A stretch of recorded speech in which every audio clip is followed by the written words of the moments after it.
vase de terre. Maintenant, on peut acclamer Jésus. Je parle de Jésus. Est-ce qu'on peut l'acclamer avec des cris de joie? Moi, je ne crois pas qu'on est fatigué. On peut pousser les cris de joie. Que les ciels entendent, que les hommes entendent. Plus tu es en train de crier très loin, plus sa voix se fait entendre. Plus Dieu te fait du bien, plus Dieu t'exauce. Une bouche fermée est une destinée morte. Tu dois crier plus fort. Parce qu'il y a des moments où Dieu n'écoute pas des paroles, il écoute des cris. David dit à Dieu, entends les cris de mon cœur. Est-ce que quelqu'un peut crier? Quand Josaphat était en danger, il n'a pas prié, mais il a crié. Quelqu'un peut crier encore très bien. Je vois une sœur qui touche le ventre. Crie encore très bien. Fais-le bien, fais-le bien, fais-le bien. Même les démons de nos familles entendent, que les hommes entendent, que quelque chose soit déclenché. Je sens pendant que tu es en train de clamer, le ciel, le col de cette maison en train de souffrir. Parce que Dieu ce soir veut nous faire du bien. Nous rendons grâce à Dieu. Veuillez vous asseoir. Merci beaucoup. Merci d'acclamer les seigneurs de gloire, les rois des rois.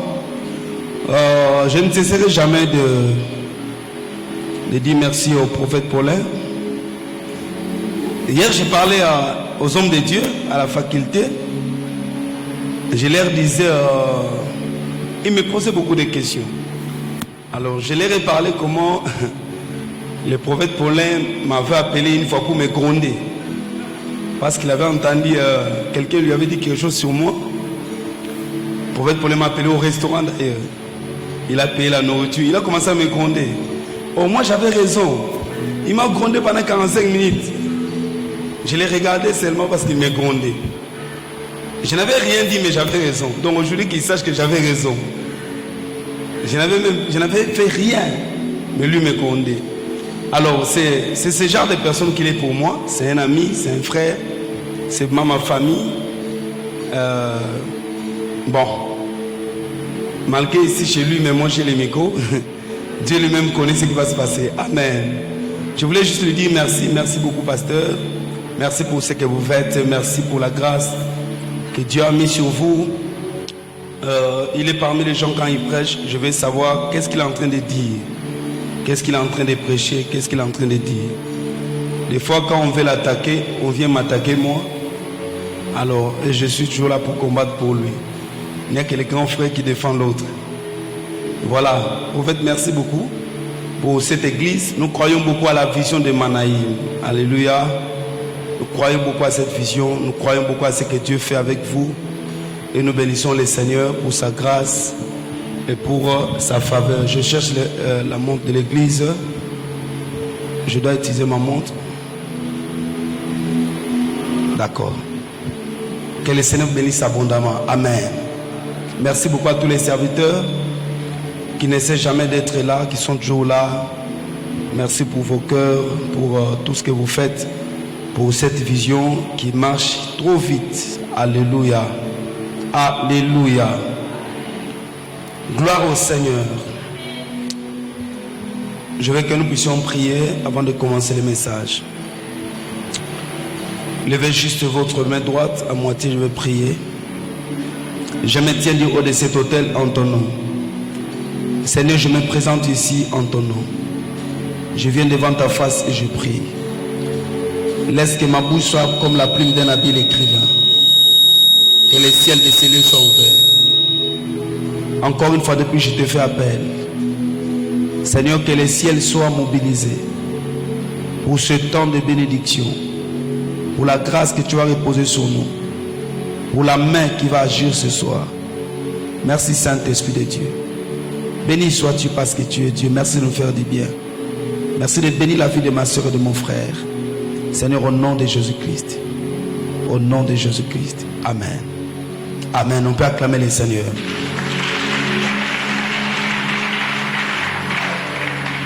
Gloire au Seigneur. Nous sommes dans notre grand thème où nous sommes en train de parler sur le prix d'une âme. Alors, je connais comment le prophète fonctionne. Comme je vous ai dit, je le suis beaucoup. Je sais qu'il a beaucoup parlé sur le prix d'une âme. Il y a le docteur Stéphane qui est passé aussi avant nous. Je disais au prophète, ce n'est pas facile de me mettre moi derrière le docteur Stéphane. C'est pas très bien. Alors, il a beaucoup parlé, avec beaucoup de profondeur. On nous a donné tout ce qu'on nous a donné, mais par la grâce de Dieu, je voudrais plus ce soir vous parler sur l'évangélisation. Moi, je vais juste tourner tout autour de l'évangélisation. L'évangélisation, c'est un thème tellement vaste. Mais je vais d'abord faire l'introduction de mon message parce que c'est sur ça que je vais m'asseoir. Et après, je vais couler, donner quelques méthodes et nous allons nager. Avant de commencer, je voulais dire à l'église que vraiment le domaine de l'évangélisation, Dieu nous a fait la grâce de travailler dans ce domaine-là. Peut-être je n'aurai pas assez de principes bibliques, mais j'ai quand même des méthodes pratiques qui peuvent permettre à quelqu'un de gagner une âme. Alléluia. Amen. Et mon ministère, c'est un ministère missionnaire qui est caractérisé par ce que je suis en train de vous prêcher ce soir. C'est vraiment un fardeau. C'est vraiment ce que Dieu fait avec nous. Je voudrais que quelqu'un m'entende vraiment de tout son cœur, parce que Dieu vous bénira ce soir et Dieu vous bénira encore demain. Quelqu'un nous dit Amen. Je vous invite à la lecture. Nous allons prendre de la Bible.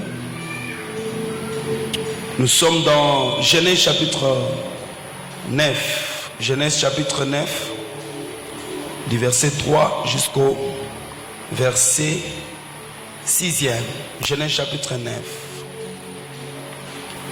Genèse 9, 3 à 6. Merci de nous tenir debout pour honorer la parole. C'est qu'ainsi ça se passait en Israël. Quand on lisait, les peuples se tenaient debout pour honorer la parole. Nous lisons notre Jésus. Tout ce qui se meut et qui a vie vous servira de nourriture. Je vous donne cela comme l'herbe verte. Seulement, vous ne mangerez point de la chair avec son âme, avec son sang. On insiste, on dit seulement, vous ne mangerez pas point de chair avec son âme, avec son sang. Sachez-le aussi, je redemanderai le sang de vos âmes, je redemanderai à tout animal, et je redemanderai l'âme de l'homme à l'homme, et l'homme qui est son frère. Si quelqu'un verse le sang de l'homme, par l'homme son sang sera versé, car Dieu a fait l'homme à son image. Alléluia. Veuillez vous rasseoir. Je vais entrer dans mon message en vous disant ceci. Comprenez que l'évangélisation est l'activité principale de la mission. L'évangélisation est l'activité principale de la mission.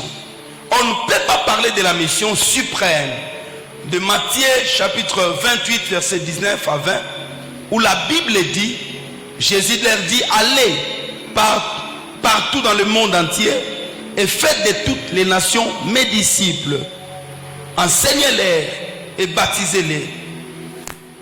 On ne peut pas parler de la mission suprême que Christ a léguée à l'église sans pour autant parler de l'évangélisation. Vous allez remarquer que toutes ces choses tournent tout autour de ce que nous appelons évangélisation. Étant aussi l'évangélisation est un thème vaste, la mission aussi est un terme vaste. La mission veut dire quoi?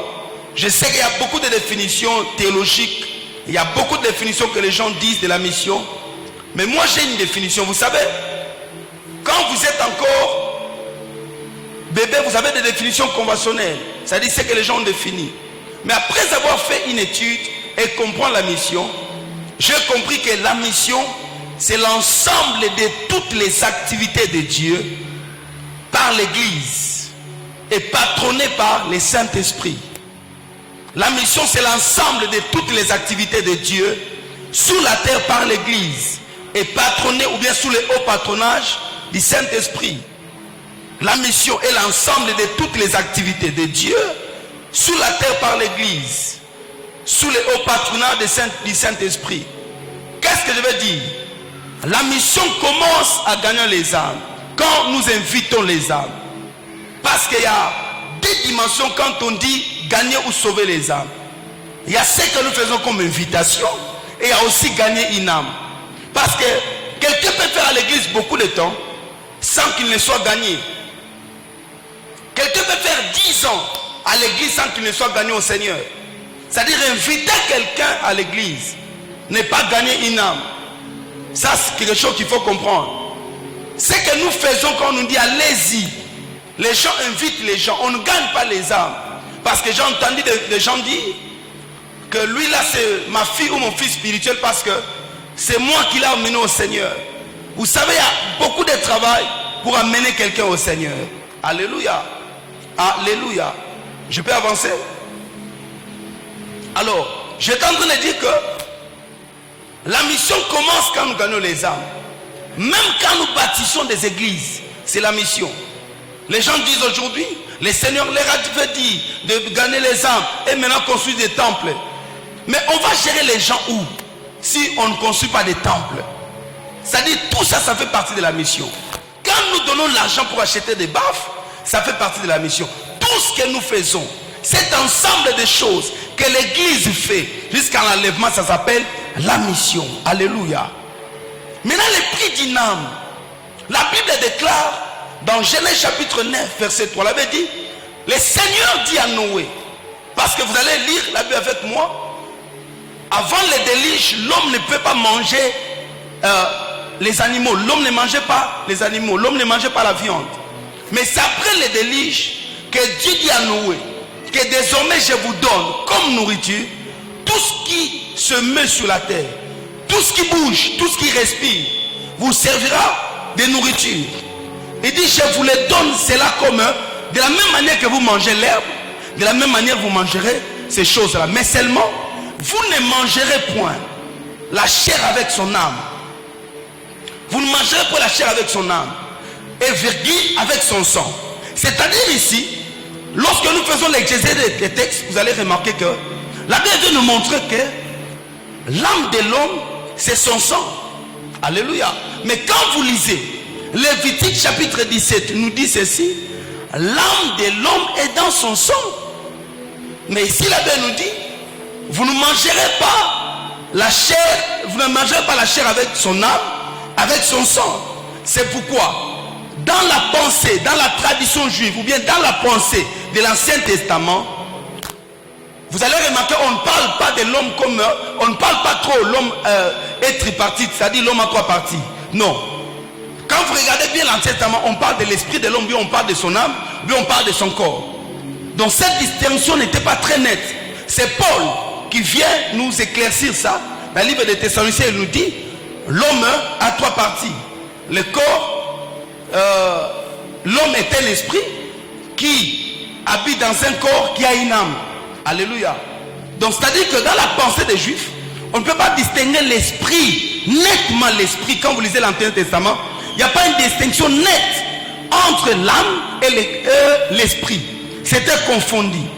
Parce que Lévitique nous dit, l'âme de l'homme est dans son sang.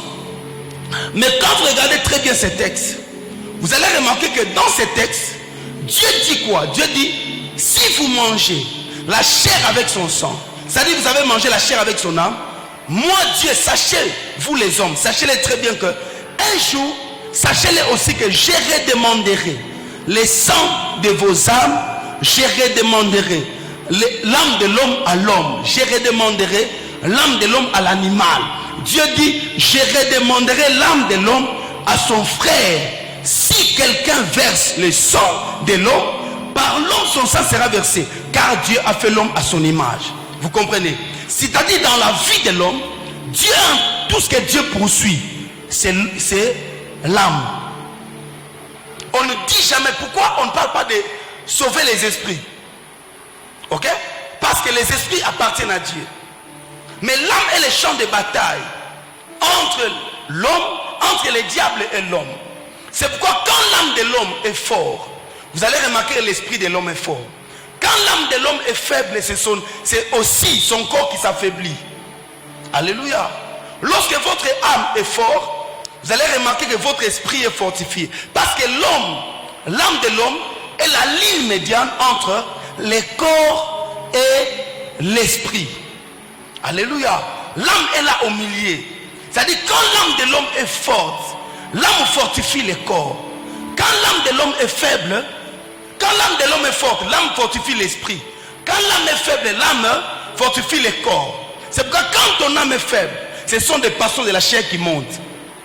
Alléluia. Parce que l'âme est la source des sentiments ou des émotions.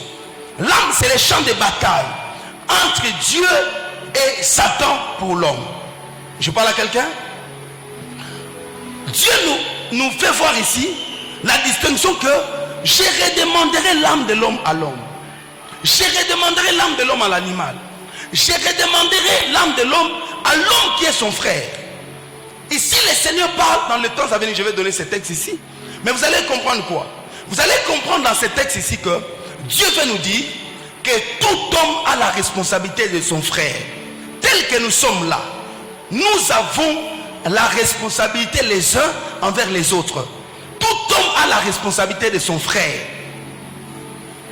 Ok? Ne dis pas comme Caïn. Quand Dieu lui a dit, où est ton frère? Caïn répond à Dieu, il dit, suis-je le gardien de mon frère? Il y a des personnes comme ça. Il y a des gens à l'église qui ne pensent pas que quand tu passes sur la rue, la personne que tu vois, tu as la responsabilité de sa vie. À chaque fois que tu vas au restaurant, tu vois quelqu'un qui n'est pas comme toi, Dieu dit tu as la responsabilité de sa vie. Alléluia. L'évangélisation n'est pas une tâche confiée aux ministres ou aux 5 ministères.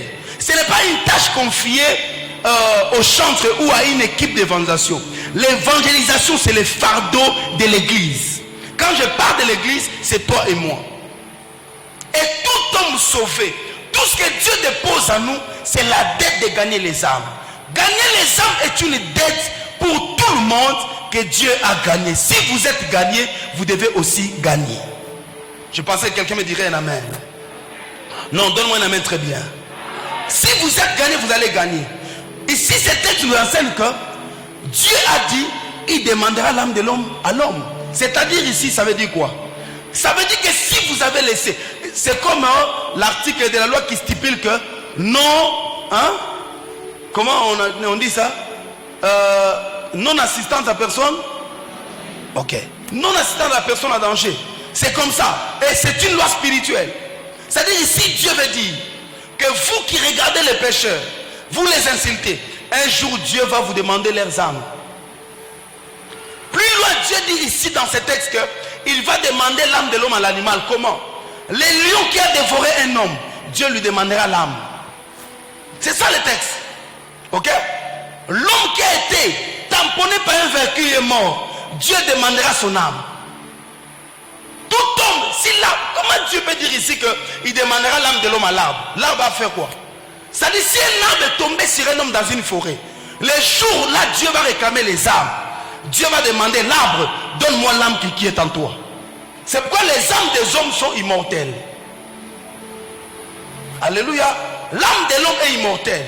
L'homme, le corps peut mourir, l'âme reste. L'âme reste.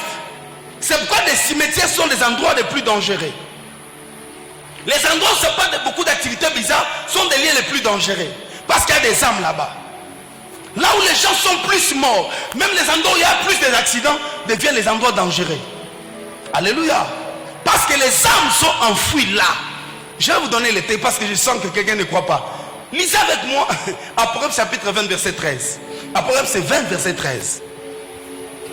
Apocalypse 20 verset 13. Prenons d'abord Louis II. Qu'est-ce que Louis II nous dit? Apocalypse 20 verset 13. La Bible dit quoi?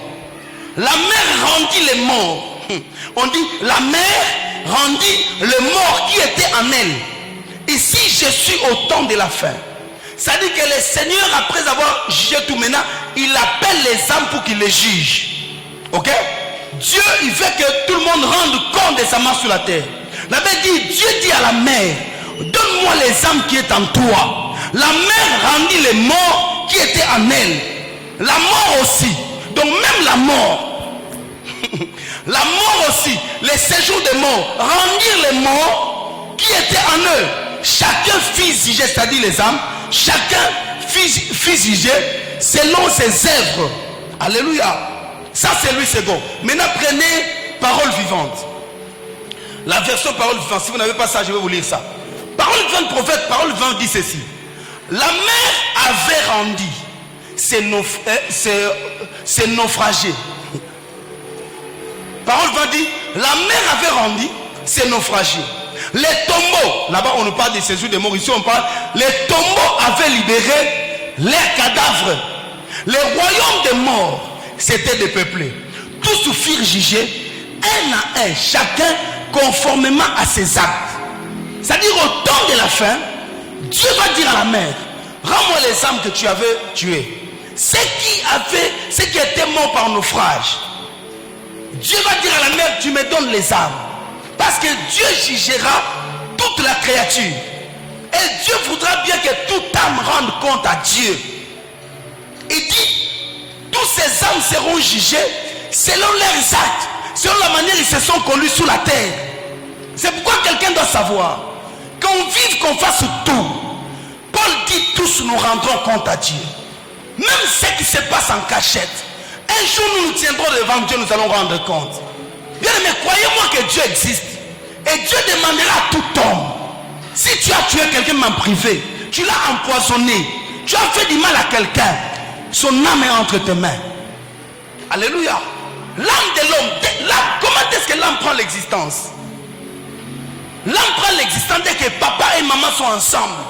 Au moment de cet acte-là, l'âme, Dieu libère les âmes. Alléluia. Dieu libère les âmes. Quand les enfants naissent, qu'ils soient dans des relations, je ne sais pas, inceste, relations, je ne sais pas comment, tout enfant est enfant, toute âme est âme. Quand nous quittons à l'éternité auprès de Dieu, nous venons, nous sommes des âmes. Et à partir de là, quand vous faites un avortement, sachez que c'est un enfant que vous avez tué. Bien aimé, les gens qui ont connu les expériences spirituelles, parce qu'on ne parle pas sur nos expériences, on va être plus modeste pour prêcher la Bible. Mais ceux qui ont connu les expériences spirituelles vous diront, vous savez, il y a des moments où vous ne craignez pas Dieu parce que vous le craignez, mais vous craignez Dieu parce que vous le craignez sérieusement, parce que vous connaissez les conséquences. Alléluia. Parce que vous connaissez les conséquences. J'aime le prophète Paul. Pourquoi? Parce que c'est un homme équilibré. Aujourd'hui les gens, vous savez, il y a des choses qu'il faut dire aux gens. Il y a des choses qu'il faut dire à l'église. L'église pense que nous sommes dans un endroit de liberté. Ok? Où les gens doivent vivre. Tellement les sangs de Jésus là, on doit tout faire. Parce que le sang est là. Même ce sang-là, un jour, ce sang sera le sang de jugement pour nous. Il y a un temps où l'agneau qui est mort à la croix pour toi sera sur le trône en train de juger. Parce qu'il y a un moment où, on parle de quoi? On parle, il y a un moment où l'agneau prendra le visage du lion. Et quand l'agneau prend le visage du lion, c'est-à-dire qu'il est en train de juger. Les actes que nous posons sous la terre, même ce que nous gardons en cachette, c'est pourquoi il n'est pas bon d'avoir un mauvais cœur. Et toujours un bon cœur en marchant avec le Seigneur. Parce qu'au-delà de tes prières, Dieu regarde la profondeur de ton âme. Il y a des gens qui ont la haine en eux. Il y a des gens qui ont la jalousie en eux. Dieu, un jour, il va nous juger de toutes ces choses. On peut être bon, on prêche bien, on fait tout ce qu'on fait. On parle bien. Mais Dieu, un jour, dira, Mas, voilà c'est comment tu prêchais ma parole. N'est-ce pas, tu avais fait ceci pour ça. N'est-ce pas, c'était comme ça. Dieu jugera tout homme sur la terre. Quelqu'un me dit Amen, j'avance. Donne-moi un Amen encourageant, j'avance. Et quand nous parlons de la valeur des âmes, c'est-à-dire que Dieu seul, moi j'ai défini, je dis, Dieu seul peut, il n'y a que Dieu seul ne peut estimer la valeur d'une âme. Alléluia. Il n'y a que Dieu seul ne peut estimer la valeur d'une âme. C'est pourquoi, comprenez-moi une chose que je vais vous dire, ce soir, c'est là où je vais commencer à couler. C'est pourquoi, selon la compréhension spirituelle, l'âme de l'homme devant les hommes a la même valeur. Ok? A le même prix devant les hommes. Mais je vais vous dire ceci. Vous devez comprendre que tous dans le monde spirituel, nous n'avons pas les mêmes valeurs. Dans le monde spirituel, bien aimé, nos âmes sont différentes. Nos âmes ont des valeurs différentes. Oui, tous nous avons les mêmes valeurs. Quand tu tues une âme, tu tues une âme. Mais la valeur de l'âme n'est pas seulement parce que l'âme est dans le corps d'un homme. Mais la valeur de l'âme aussi liée à sa mission. David dit à Dieu, mes destinées sont entre tes mains. Alléluia. C'est-à-dire, ma mission est entre tes mains. L'âme de l'homme est aussi, la valeur de l'âme de l'homme est aussi liée à sa mission. C'est pourquoi quand les esprits nous regardent, il y a des gens, quand on regarde, nous n'avons pas les mêmes valeurs. Il y a des gens qui ont des valeurs différentes. Il y a des gens qui ont des valeurs plus élevées. Il y a des gens aussi qui ont des valeurs plus basses. Pourquoi? Parce que tous, nous n'avons pas réussi la même mission. Mais étant humains, quand nous nous regardons, nous avons le même heure, nous avons la même valeur. Quelqu'un me dit amen. Sur le plan spirituel, on n'a pas la même valeur. Parce que je l'ai dit, la valeur de l'homme est par rapport à sa mission, par rapport à la mission que Dieu lui a assignée sur la terre. C'est pourquoi vous allez remarquer, il y a des enfants quand ils naissent, tu peux fournir beaucoup d'efforts pour l'avorter, il ne sort pas. Ok? J'ai entendu une maman dire, papa, j'allais avorter ma fille ici. Elle et sa fille, elles ne s'entendent pas. Elle dit, j'avais pris des médicaments jusqu'à ce que la grossesse était sortie. Mais je me suis rendu compte à 6 mois, la grossesse est réapparue. Alléluia. On ne l'a jamais tuée, elle est vivante. Vous comprenez ça? Il y a des âmes, il y a des enfants, tu essaies de l'avorter. Tu n'arrives pas à l'avorter. Beaucoup de mamans savent. Ça dit que cet enfant, son âme coûte très cher. Vous savez, quand je parle de la valeur de l'homme, les jours où Pharaon a décidé de tuer tous les fils mâles de la race des Hébreux, sachez que tous les bébés étaient morts ce jour-là. Beaucoup de bébés. Mais quand il s'agissait de Moïse, à cause de la valeur de son âme, Jochebed, les entrailles de Jochebed ont bouché. Jochebed a dit, Moïse ne mourra pas. Pourquoi? À cause de la valeur de sa destinée. Alléluia. Il y a des enfants qui sont morts ce jour-là, mais à cause de Moïse. Parce que si Moïse mourait, alléluia. Vous savez, à l'église, les gens disent, hein, même sur Akoufi, Moussa va continuer. Dieu ne change pas sa mission. Mais sachez que les missionnaires jouent un rôle important. Moi, je dis aux gens, si Dieu peut changer de missionnaire, Dieu allait changer, qui c'est, on appelle comment? Jonas à Ninive. Parce que Jonas avait refusé. Jonas est parti. Mais Dieu a suivi Jonas. Dieu l'a supplié. Dieu s'est transformé à un animal marin pour aller avaler Jonas. Dieu l'a protégé. Jonas dormait dans un hôtel de 5 étoiles. C'était le ventre de Dieu lui-même. 3 jours dans le ventre. Jonas était là assis et calme, il mangeait. Il n'était pas en chaîne. Et dans ce ventre-là, il a prié. Dieu a écouté aussi. Pourquoi? Parce que Ninive avait besoin de l'onction de Jonas. Sans Jonas, Ninive ne se convertirait jamais. Il n'y avait que Jonas qui était habilité. Je vais dire à quelqu'un, il y a des choses que toi seul ne feras dans ta famille. Si on arrive à te tuer, personne ne te remplacera. Non, non, quelqu'un ne m'entend pas. Il y a des messages qu'on entendra dans la bouche d'un bombo. Ça dit, tu ne l'entendras nulle part. Il y a seulement des mbombo qui peuvent porter certaines destinées. Ça dit, si mbombo meurt, il y a des personnes ici qui n'arriveront jamais à leur destinée. Ça dit, il y a certaines âmes qui ont de la valeur. Il y a des gens, quand ils naissent, ils doivent être protégés. C'est pourquoi je suis venu dire à quelqu'un, la grandeur de tes batailles révèle la grandeur de ton élévation. Là où on t'a, plus tu souffres, plus ta grandeur, tu vas très loin. Quelqu'un ne m'entend pas. Je suis en train de vouloir prêcher à quelqu'un. Je ne veux pas être théologique, je vais parler à une âme. Je suis venu t'informer que tu as une grande mission. Maintenant, il y a des églises qui doivent exister, mais il y a des églises qui doivent être là. Parce qu'il y a des églises qui sont des églises de plus, mais il y a des églises qui gardent, qui incarnent une grande mission. Il y a des églises qui apportent, quand l'église s'établit, la lumière jaillit.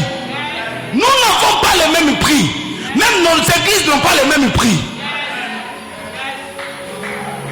C'est pourquoi pour valoriser une chose, tu dois connaître sa valeur. Il y a des amis qu'il faut perdre. Mais il y a des amis, quand tu veux les perdre, il faut les supplier. Quelqu'un n'a pas entendu. Oh, avant lui je vivais, après lui je vivais. Il y a des gens, après lui tu ne vis pas. Parce que Barnabas vivait. Mais quand Paul s'est séparé de lui, la mission s'est arrêtée. On n'a plus jamais parlé de lui. Il y a des amis qui doivent être là. Quand il est parti, bon de la masque auquel était. Bon de la masque auquel était pour la bonne de la langue.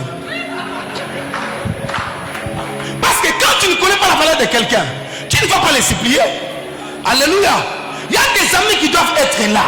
Il y a des amitiés qui doivent fonctionner. N'importe quelle femme pasteur ne peut pas porter Moïse dans son ventre. Parce qu'il y a des femmes qui étaient craintives.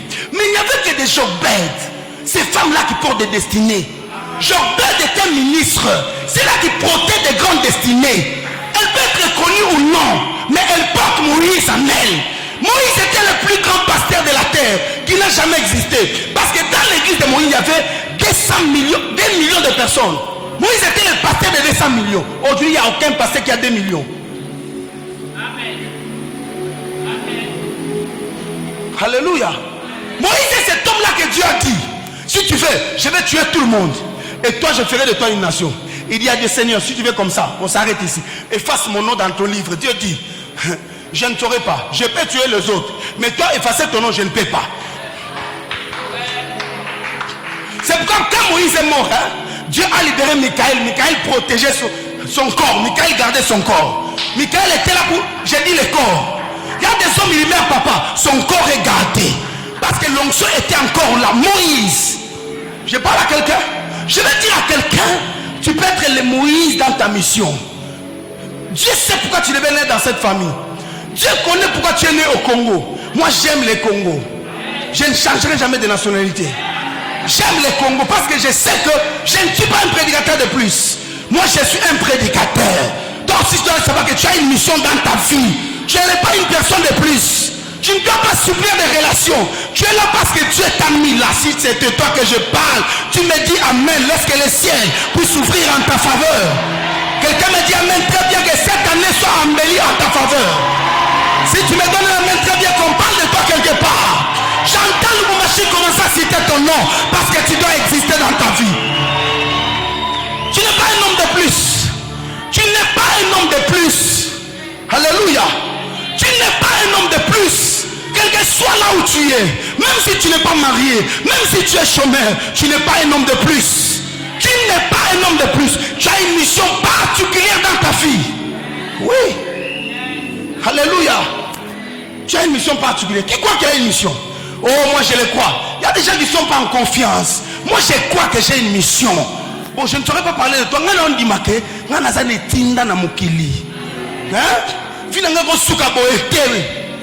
Oui. Quelqu'un qui est mon ami doit être fier d'être mon ami. Alléluia. Celui avec qui je suis né dans la même famille doit comprendre qu'il doit être fier. Ce n'est pas un cadeau que tu fais à ton passé d'être son fils ou sa fille. Sachez bien qu'il devait être là pour ta destinée. Il y a des gens quand ils quittent Manaïm, sa destinée c'est un. On ne prie pas dans une église où on veut. On prie là où Dieu te voit. Très important. Parce que n'importe quel médecin ne porte pas ce que toi tu dois prendre comme médicament. Il y a des gens qui sont spécialisés à certaines âmes. Alléluia. Quand tu quittes de tels endroits, toute ta vie bannie par terre. Tu vas être dans une bonne église, mais ça ne marche pas. Pourquoi? Parce que tu n'es pas là où tu devais être. Quelqu'un qui a un problème, Dieu a besoin d'un ophtalmologue. Un enfant a besoin d'un pédiatre. Il faut comprendre, là où il faut être. Alléluia. Oui. Peut-être toi tu dois être dans une église d'intimité, mais toi tu es dans une église de combat spirituel. Peut-être si toi tu es encore livré des combats spirituels, mais toi tu es dans une église d'intimité. Dieu te va au lieu de livrer des batailles, toi tu es, oh Seigneur, mon Dieu, mon roi, c'est toi le véritable crocodile. Ta vie finira là, le véritable crocodile, avec les chants dans la bouche. Parce que tu n'as pas seulement besoin d'adorer Dieu, tu adorer d'une manière anticipée, tu as besoin d'avoir des preuves aussi. Si tu acclames bien que Dieu te donne des preuves. Dans l'histoire de Jésus, le jour où Jésus devait mourir, les anges, l'armée des cieux s'est mobilisée à cause de Jésus. Alléluia. C'est quoi? Tu ne peux pas mourir n'importe comment. Alléluia. À cause de la valeur de sa destinée. On a tué Jacques, n'est-ce pas? Mais pour tuer Pierre, l'église a senti que les entrailles de l'église commençaient à s'émouvoir. L'église a commencé à prier pour Pierre. Seigneur, que Pierre ne meure pas, que Pierre ne meure pas, que Pierre ne meure pas. Pierre n'est pas mort. Pourquoi? À cause de sa destinée. Il y a des hommes comme Pierre, quand ils meurent, c'est fini. Parce que le Saint-Esprit devait être donné aux nations par Pierre. Ok? Pierre avait la clé de l'église. Étant humain, il avait des clés. C'est-à-dire Dieu lui avait donné la parole. C'est lui qui devait annoncer les salis à beaucoup de peuples. Vous savez, des fois nous nous méprisons. Ta vie ne t'arrête pas seulement quand tu deviens chrétien. Quand tu deviens chrétien, c'est d'ailleurs que tu entres dans ta mission. Même si le jour où tu as reçu le Seigneur, tu vois que celui qui devait t'épouser t'a quitté. Crois-moi que tu es entré dans ta mission. Alors toute personne qui n'est pas compatible, Dieu doit l'écarter. Bien aimé, vous savez quoi? Il y a des âmes des hommes qui pèsent très cher. Bien aimé, tu peux être là en train de prendre des photos, tu ne sais pas. Peut-être le plus grand ingénieur de demain de ce pays, c'est toi. Alléluia. On parle aujourd'hui, vous entendez, on parle de la tempête arabe. Qui a déjà entendu parler de la tempête arabe? La tempête arabe, c'est cette tempête qui a fait partie beaucoup de dictateurs dans des pays arabes, n'est-ce pas? C'est cette tempête-là. Mais vous savez, ça a commencé comment? Ça a commencé dans quel pays? C'était en Tunisie. En Tunisie, cette tempête a commencé comment? On faisait les représailles comme on fait aujourd'hui. On chasse les marchés, ceux qui vendent des marchés pirates. C'est ce qu'on faisait en Tunisie. On chassait ces gens-là. Maintenant, ils sont tombés sur un garçon, Mohamed Bouazizi. Ils sont tombés sur un garçon de 26 ans. Ce garçon vendait des fruits. Il vendait seulement des fruits. Il était un garçon, un vendeur ambulant, qui était dans une famille pauvre. C'était même pas à la capitale, c'était dans une cité là, du pays. Les autorités, la police est tombée sur ces garçons. Ils ont pris ces histoires, ces fruits. Et les garçons suppliaient qu'on les rende. Pendant qu'ils suppliaient qu'on les rende, il y a eu quelques tiraillements avec les policiers. Vous savez, on l'a pris, on l'a amené quelque part. Ce garçon a été immolé. On l'a brûlé. Et quand on a brûlé ces garçons, c'est alors que le pays réclamait vengeance du sang de ces garçons-là. C'est à cause de ces garçons qui n'étaient pas connus. C'est à cause de lui que le président, comment on l'appelle, Ben Ali est parti. C'est à cause de lui que beaucoup de dictateurs, même Kadhafi, qui s'habillent en or est parti. C'est-à-dire la valeur de l'âme de ces petits-là valait plus que beaucoup de présidents des pays arabes. Alléluia. Tu peux être là tel que tu es. Peut-être la délivrance de ce pays est entre tes mains. Je parle à quelqu'un. Peut-être l'explosion du ministère de ton prophète est entre tes mains. Il y a des gens qui portent des grandes destinées. Et quand vous portez la grande destinée, votre âme est évaluée par rapport à ça. Mais ce n'est pas facile. Alléluia. Ce n'est pas facile. Je connais que c'est que porter une grande destinée. Ce n'est pas facile. Les gens peuvent se moquer de toi. Tu peux toi-même te tuer parce que c'est difficile pour percer. Ouvrir les chemins, ce n'est pas facile. Alléluia. C'est pas facile. Que tu n'as personne qui te tienne à la main, c'est pas facile. C'est difficile. Peut-être c'est difficile parce que c'est toi. Alors tu ne peux pas continuer à te plaindre. Je suis venu d'abord te dire que toi tu as une grande âme. Alléluia. Avant de comprendre la valeur de l'âme de l'autre, tu dois d'abord comprendre la valeur de ton âme. Tu n'es pas n'importe qui. Même si tu es malade, même si tu n'as pas étudié, tu n'es pas n'importe qui. Dis-moi amen. Dis-moi amen. Je ne le dis pas pour te motiver. Je le dis parce que je le sens du plus profond de mon cœur. Je le sens. Je sens que dans cette maison, il y a des personnes qui portent des grandes âmes. Il y a des personnes qui ont des grandes destinées. Je parle à quelqu'un. Je crois en toi que tu portes quelque chose de meilleur et de plus. Prophète, il faut le savoir. Que plus porter quelque chose de grand, ce n'est pas facile. Le chemin est difficile. Les gens peuvent parler, les gens peuvent vous insulter. On peut vous taxer de tout. Mais c'est votre chemin. C'est pourquoi chacun de vous doit être comme Issachar. Issachar était capable de porter les fardeaux. La Bible dit Issachar incline son épaule. Quand il voit les fardeaux, il fait quoi? Il s'incline. Parce qu'Issachar se connaît. Et puis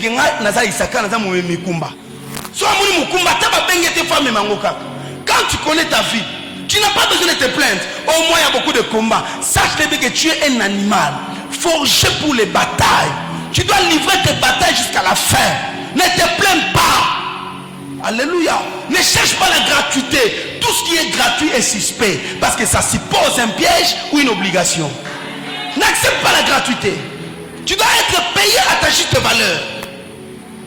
Je parle à quelqu'un. Laisse que Dieu te bénisse abondamment. J'ai dit que Dieu te bénisse abondamment. Alors dans ce texte ici, quand Dieu dit que seulement vous ne mangerez point la chair avec son sang, car le sang, Dieu dit au verset 6, dit, le sang de toute chair sera versé. C'est-à-dire comme pour sauver, pour relâcher une âme, pour que l'âme soit libre, il faut faire quoi? Il faut verser le sang. Quand tu verses le sang d'un animal, c'est-à-dire tu as relâché son âme. Son âme maintenant est libre. Mais si tu manges, Dieu te demandera son sang. Alléluia. Le Seigneur met une balance. Là, il met le sang, là, il met l'âme. Il dit, quand vous versez le sang, c'est alors que l'âme est sauvée. C'est-à-dire, l'âme de l'homme équivaut à son sang.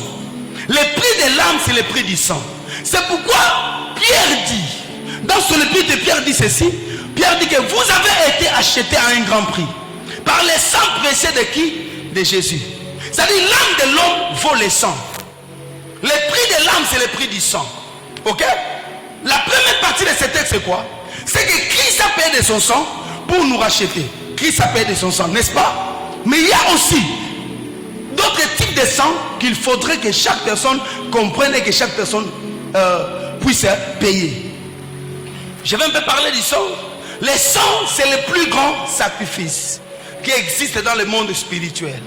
Sur les balances spirituelles, les sangs faut plus que tous les sacrifices. Quelqu'un me dit amen. C'est pour cela, pour compenser les sangs, les gens demandent quoi? De l'argent. Pourquoi? Parce que quand aujourd'hui, si tu veux faire souffrir quelqu'un, retiens son salaire. Pourquoi? Quand on bouffe ton salaire, tu dis quoi? Tu as mangé ma sueur. En lingala, on dit ole mutokinanga. En quelque sorte, l'argent que nous tenons entre nos mains est identifié en termes de la sueur. Le Seigneur a dit à Adam que tu mangeras à la sueur de ton front. En quelque sorte, tu mangeras au prix de ton sang. Pourquoi? Parce que la sueur, c'est le liquide dégagé par les sangs. Plus le sang de l'homme se réchauffe, l'homme doit faire quoi? Il doit suer. Alléluia. Donc la sueur en fait, c'est le sang de l'homme. Et le plus grand sacrifice que l'homme a sur la terre, c'est le sang. Dans le monde spirituel, les gens demandent le sang. Même quand vous allez dans n'importe, c'est nous les chrétiens des fois qui nous comprenons. Nous citons seulement le sang de Jésus, mais nous ne comprenons pas à quel point le sang de Jésus a été plus grand que le sang de bouc. Alléluia. Tout animal possède un sang en lui. Même l'homme est un animal. L'homme est un animal. Lorsque vous enlevez l'homme, l'esprit, le roi de Dieu, que Dieu avait soufflé en lui, l'homme devient nefesh. C'est-à-dire, c'est ce qu'on appelle en grec anima.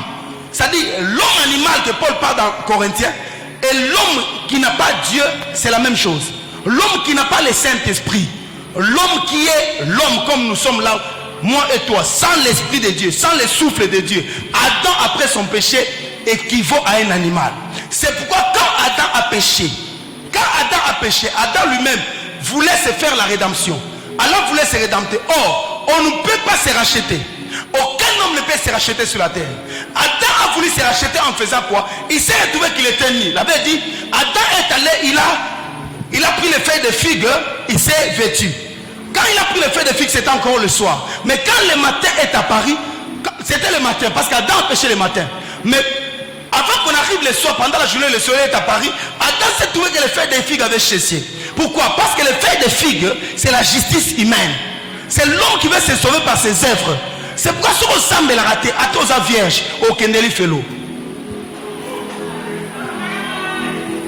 Oh, moi je ne pars pas à l'église, moi je ne fais rien, je ne suis pas comme je ne prends pas la boisson. Tu iras en enfer.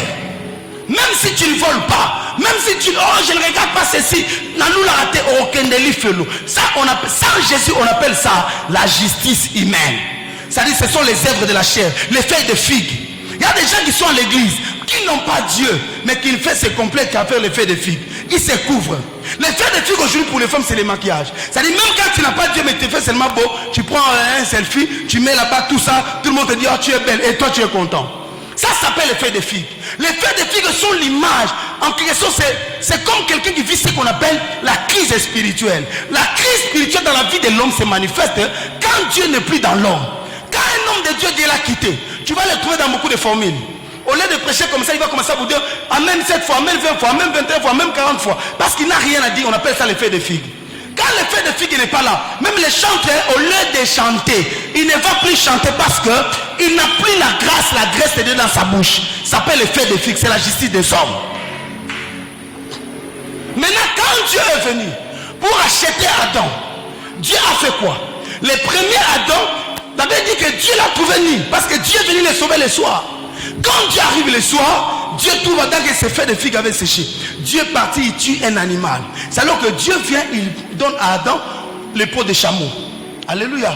Dieu lui donna ça. Et Adam s'est vêtu. Adam s'est dit, oh je suis maintenant bien. Mais ce n'était pas fini. Là quand Dieu sauve l'homme comme ça, Dieu sauve l'homme qui n'est pas encore régénéré. Mais quand Dieu voulait nous régénérer, Dieu devait faire quoi? Jésus s'est levé, il a dit quoi? Tu n'as voulu ni sacrifice, ni holocauste, mais tu m'as formé quoi? Un corps.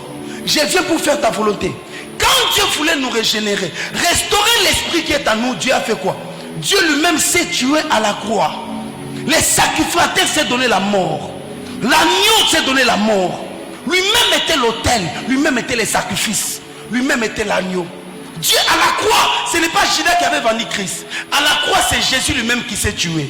C'est pourquoi Apocalypse nous dit, quand Jean voit les lions de la tribu de Juda, qu'est-ce qu'il a vu? Quand Jean regarde, il voit quoi? Dieu lui a dit, voici les lions de la tribu de Juda, a venu pour ouvrir les livres. Mais quand je regarde, Jean voit quoi?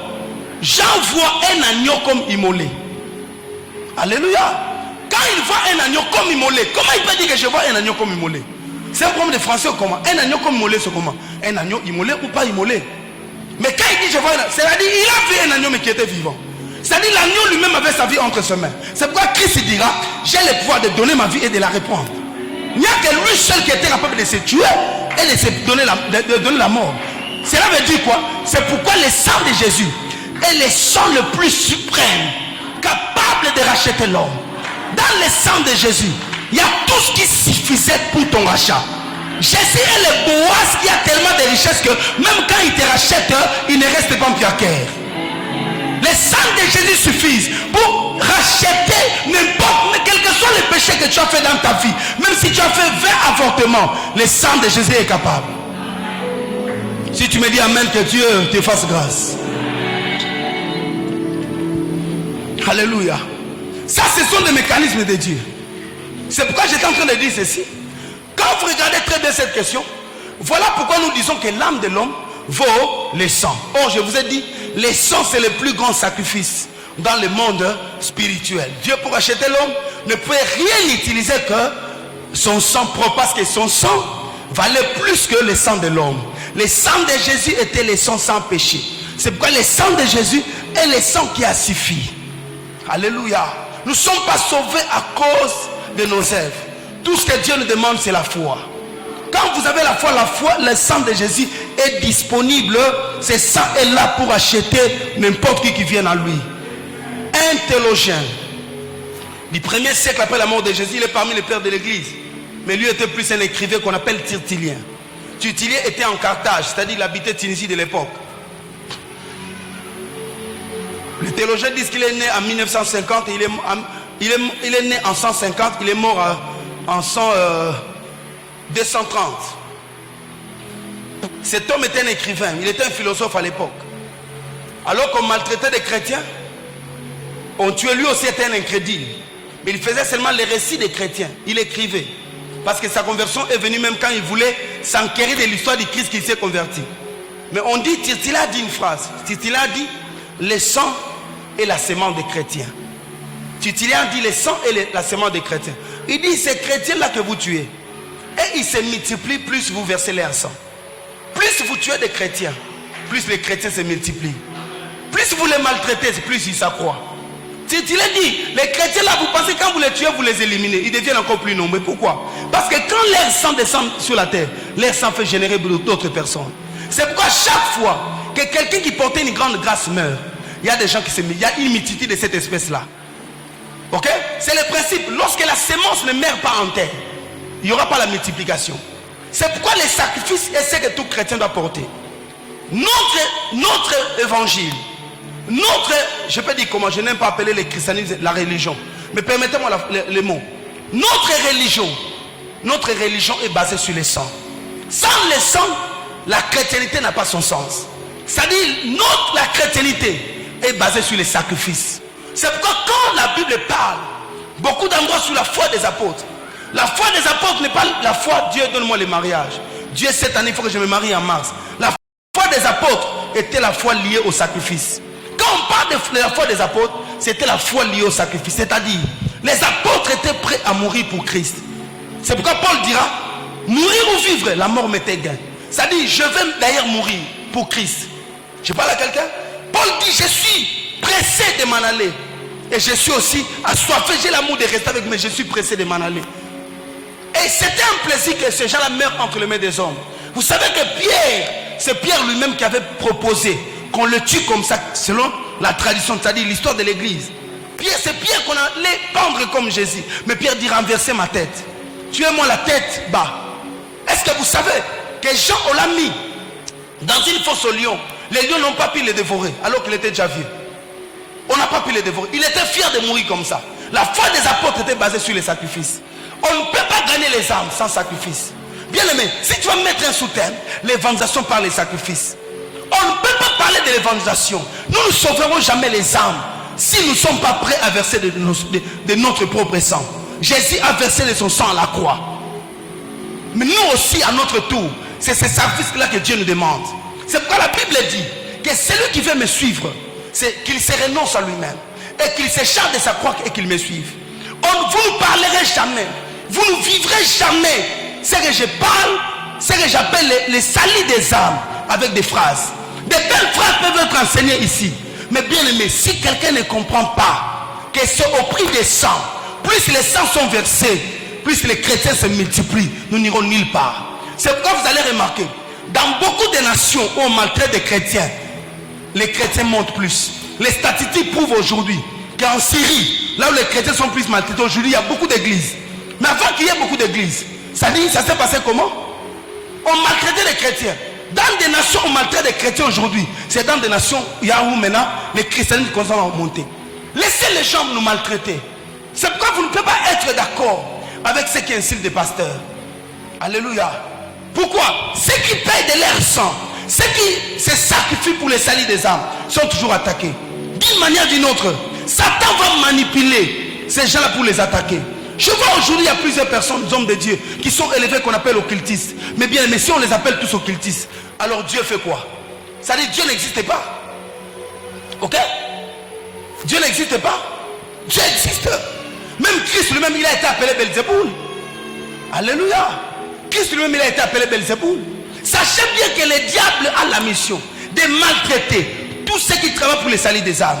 Parce que la bataille du diable et Dieu, c'est ton âme et c'est l'âme de l'autre. Et nous avons la responsabilité de gagner ces âmes-là. Bien aimé, même vous qui chantez, quand vous chantez, chantez dans l'objectif de gagner des âmes. Tout ce que vous faites. Alléluia. Paul dit, je fais tout à cause de l'évangile, afin d'y avoir part. Je fais tout à cause de l'évangile. Les salis des âmes, on ne parlera pas de gagner les âmes. Si nous ne comprenons pas, nous n'avons pas à nous l'esprit des sacrifices. Les âmes sont toujours gagnées, sont toujours sauvées ou gagnées par les sacrifices des autres. C'est-à-dire, moi je paye les sacrifices, l'autre paye les sacrifices. Pourquoi? Parce que l'âme coûte très cher. Ton âme a coûté à Dieu son propre fils unique, l'homme qui n'avait pas péché. Ton âme, pour que tu sois là, que tu dis je suis chrétien, ça a coûté à Dieu. On ne gagne pas les âmes comme ça, en étant là dans l'église. Non, on gagne les âmes au prix des sacrifices. Si qui a payé son sacrifice, il est temps pour nous aussi de payer les prix pour gagner les âmes. Quelqu'un me dit amen. Quelqu'un me dit amen. Et ce prix-là ne peut être payé que par l'évangélisation. C'est par l'évangélisation que l'activité principale de la mission. Par l'évangélisation. Nous sommes là à l'église. Il y a des gens qui ne pensent même pas évangéliser. Il y a des gens qui n'invitent même pas les gens. Il y a des gens qui sont là. Je vais en parler. Moi je disais aux prédicateurs chez moi, je parle à chacun d'eux. Toi depuis que tu es à l'église ici, tu as amené combien de personnes? Tu as amené combien de personnes? Il y a des gens qui veulent dire je vais prêcher. Mais tu prêches qui? Toi même si c'était ton église, tu as amené combien de personnes? Tu es là en train de prêcher. Tu as amené combien? Alléluia. Il y a des gens qui n'amènent personne, mais ils sont là. J'ai dit aux gens, frère, un frère à chaque fois il est tout dans des relations, tu vas fiancé, après un moment, ça ne marche pas, des frères. Yo, mais mata moutou mon église ote, ata sœur moroté. Mais yo, tchaka o linga linga basi, nabi yo moro keno luga monsi na yo. O gagné o yene l'église après o lingiye. Parce que toi tu n'es là. Moi je vous dis la vérité, moi ma femme c'est moi-même qui l'ai gagné. Ma femme c'est moi qui l'ai gagné, moi. Ma femme, c'est moi qui l'ai évangélisé, je l'ai gagné. En plus, je l'ai encadré à l'église. Je ne dis pas que je l'ai invité à l'église, papa. Je l'ai encadré. Je lui ai donné des conseils, moi-même. Je l'ai amené dans l'église. Donc, moi-même, je suis le pasteur, le gagné, le tout de ma femme. Ok? Maman Pati me dit toujours que c'est elle qui avait gagné le prophète Paulin. Ça dit, maman Pati en gagnant, elle a gagné l'homme de sa vie. Pas seulement qu'elle a gagné l'homme de sa vie, elle a gagné son prophète. Pas seulement qu'elle a gagné le prophète, elle a gagné le père de Joël. Alléluia. Il y a des gens qui sont dans l'église, des frères qui sont là partout au monde. Fiancé tel au tiki, fiancé tel au tiki. Bon, je ne vais pas parler. On me marque combien? Alléluia. J'ai dit à un autre frère, ce frère-là, quand l'église sort, papa, il est là en train de faire matolo. Vous ne connaissez pas les matolos. Je n'ai pas de mots aussi pour expliquer ça en français, ni en swahili. Les matolos seulement. Le frère là, il est là avec les matolos à l'église. Les matolos à l'église, il a dit, frère, toi seulement les matolos, tu as gagné combien? Alléluia. Il y a des gens qui ne gagnent personne. On ne me donne pas prêcher. Nous devons nous évaluer. Vous avez amené combien de gens à l'église? Quel est le prix que vous avez payé de votre tour? Je suis sauvé. Mais quand tu es sauvé, tu as la passion des âmes. Alléluia. Je vais vous donner les méthodes d'évangélisation. Première méthode d'évangélisation. Pour évangéliser, comment payer les prix? Première méthode d'évangélisation, c'est ce qu'on appelle évangéliser par réseau. Dis à quelqu'un évangéliser par réseau. Oh, je n'entends pas. Dis à quelqu'un évangéliser par réseau. Évangéliser par réseau. Qu'est-ce que c'est cette méthode qu'on appelle évangéliser par réseau? C'est comment? C'est une méthode où chacun de nous, ça stipule que chacun de nous a un réseau là où il vit. C'est-à-dire vous avez un entourage, vous avez une famille, vous avez des rencontres habituelles que vous faites dans votre vie. Alléluia. Vous avez vos voisins, les gens que vous fréquentez à tout moment. On appelle ça votre réseau. Votre réseau, peut-être tu es étudiant. Ton réseau, c'est là où tu travailles. Ton réseau, ce sont des gens quand tu te réveilles que tu vois chaque jour devant toi. Ça s'appelle réseau. Ça, c'est l'évangélisation le plus simple et c'est le plus fort. Parce que les gens connaissent seulement les porte-à-porte. Mais à un moment donné, les porte-à-porte là devient un système archaïque. Maintenant, il faut évangéliser stratégiquement. Pourquoi? Parce que même Satan aussi a augmenté des stratégies d'évangélisation. Alléluia. Ça a augmenté. Aujourd'hui seulement on veut vendre une télé, une télévision, un écran. Vous allez remarquer, on met un grand panneau, on met une femme avec un petit tri comme ça. Qu'est-ce qu'on veut faire? Qu'est-ce qu'il y a entre la télé et la femme là? C'est ça qu'on appelle la stratégie. C'est-à-dire, on veut que quand tu regardes les formes de cette femme là, automatiquement tu regardes à côté. Donc on veut te dire que la femme ici est comme cet écran. L'écran est comme sa femme. Vous comprenez? Mais il n'y a aucun lien. Ça s'appelle l'évangélisation stratégique. Satan aussi évangélise stratégiquement. Évangélisation par réseau, c'est-à-dire que vous avez un entourage. Vous avez des personnes que vous rencontrez. Vous avez, là vous étudiez, là vous travaillez, c'est votre réseau. Ok? Ici, Paul est en train de nous dire dans 1 Corinthiens chapitre 9 verset 22, il dit, 1 Corinthiens 9 verset 22, il dit quoi? Il dit, j'ai été faible avec les faibles, afin de gagner les faibles. Il dit, j'ai été faible avec les faibles, afin de gagner les faibles. C'est-à-dire, Paul s'est métamorphosé. Pas qu'il devenait païen, mais néanmoins il les supportait pour les gagner. Parce qu'il y a quelqu'un qui nous a donné ces versets. Ok? Je ne vais pas citer le nom, peut-être il va me suivre. On est allé évangéliser avec un frère, chez nous à Kinshasa. On évangélise, on est dans une parcelle. C'était une grande parcelle qu'on appelait Kosovo. Kosovo, il y avait beaucoup de maisons, je ne sais même pas combien de maisons dans cette parcelle. Il y avait beaucoup de maisons qui tournaient comme ça, d'autres derrière, tout ça. Il y avait beaucoup de maisons. Des chambres, salons, des chambres, salons, des chambres, salons. Maintenant, on était à 2, 3, tout ça. On s'est séparés pour évangéliser la parcelle. On entre comme ça. Après un moment, quand on finit, on sort, on ne voit pas les frères. Je ne vais pas citer son nom ici. On ne voit pas les frères. On cherche, il est où, il est où? Bon, je vais donner un exemple. Par exemple, frère Edo. On dit, frère Edo est où? Excusez-moi s'il y a un frère Edo ici. Frère Edo est où? On est en train de les chercher. Pendant que nous cherchons frère Edo, on ne les voit pas. Après un moment, on a commencé à partir. On arrive quelque part là-bas, on voit le frère Edo en train de nous suivre. Il a transpiré, frère Edo. Tu viens d'où? Tu étais où, frère Edo? C'est-à-dire, frère Edo est parti évangéliser. On l'a gagné là où il était parti évangéliser. Il a rencontré son ex-copine. On l'a gardé dans la maison, frère Edo. Alléluia. Paul dit maintenant, je me suis faible parmi les faibles. Je parle à quelqu'un. Ce n'est pas qu'il devienne païen. Je ne te dis pas d'aller prendre la boisson. Oh papa, il prenait la boisson pour les supporter. Il faut supporter les faibles. Je prenais aussi, je ne dis pas ça. Alléluia. Mais vas-y par réseau, c'est-à-dire je pars avec mon identité. Dieu m'a fait grâce. Moi j'ai des amis avec qui j'ai étudié, qui sont pasteurs aujourd'hui, que j'ai gagné au Seigneur. Nous étions à l'école primaire, que j'ai gagné au Seigneur, j'ai amené au Seigneur, qui sont des pasteurs aujourd'hui, pas un seul, plusieurs même. Alléluia. C'est-à-dire, il y a des hommes comme ça. Et aujourd'hui, quand je suis à Kinshasa, ils ne sont pas des amis, ils m'appellent père. Donc pas seulement ils ne me connaissent pas comme ami, je suis leur père aujourd'hui. Je parle à quelqu'un. C'est une fierté dans ton réseau si tu as gagné des gens. Là où tu vis, là où tu passes ton temps.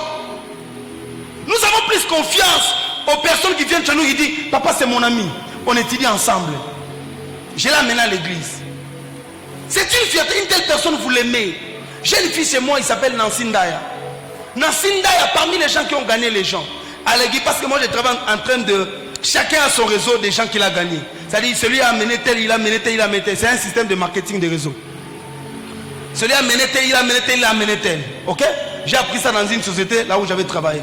On amène des gens, vous amenez tel, il vient comme client. Après, vous faites un arbre d'évangélisation. C'est une évangélisation. Et Nacinda, derrière elle, elle est une fille qui ne parle pas. Elle est faible apparemment. Mais derrière cette fille, elle a amené beaucoup de gens. Ce qui prouve aussi que tu t'es converti réellement, c'est la qualité des gens que tu amènes à l'église. J'ai dit à mes filles, la beauté que Dieu vous a donnée n'est pas en vain. Vous savez, Dieu, quand il veut que tu évangélises, tu évangélises avec tout ce que Dieu t'a donné. Dieu ne t'a pas donné cette forme en vain. Ta forme est la forme de ta mission. Ta manière de parler est ta manière de ta mission. Il y a des femmes dans la vie, Dieu leur a donné seulement leur beauté. Toute sa vie, c'est sa beauté. Oui, il n'y a que l'église qui ne comprenne pas ça. Parce que nous voyons seulement l'esprit. Vous savez, aujourd'hui, l'église est tellement dans l'affaire. Pourquoi? Quand les diables attaquent des destinées, l'église attaque des petits péchés. Quand le diable combat quelqu'un, il attaque la destinée. Alléluia. Mais l'église, nous devons traiter le problème du péché. Mais ne rejetez pas les gens parce qu'il a péché. Parce que Satan, ça ce n'est pas son problème. Satan attaque les étoiles des gens. Il y a des gens tels que vous êtes. On doit vous réveiller. Il y a des personnes qui portent la potentiel, une grande potentialité dans leur vie. Il y a des femmes qui sont fortes. C'est-à-dire quand ils te parlent, ils te convainquent. Il y a des frères ici. Il y a des gens qui ont l'art de convaincre. Vous les savez? Hein? Je peux parler? Hein? Il y a des personnes qui ont l'art de convaincre. Même quand tu vois sa forme, toi-même tu peux l'aimer de loin. Oh, on a l'ingara, maman au ming. On a la personne au parce que son image, tu sens la bonté. Tu sens la bien-être. Comment on appelle ça? Quand tu regardes comme ça, tu sens que, vous savez,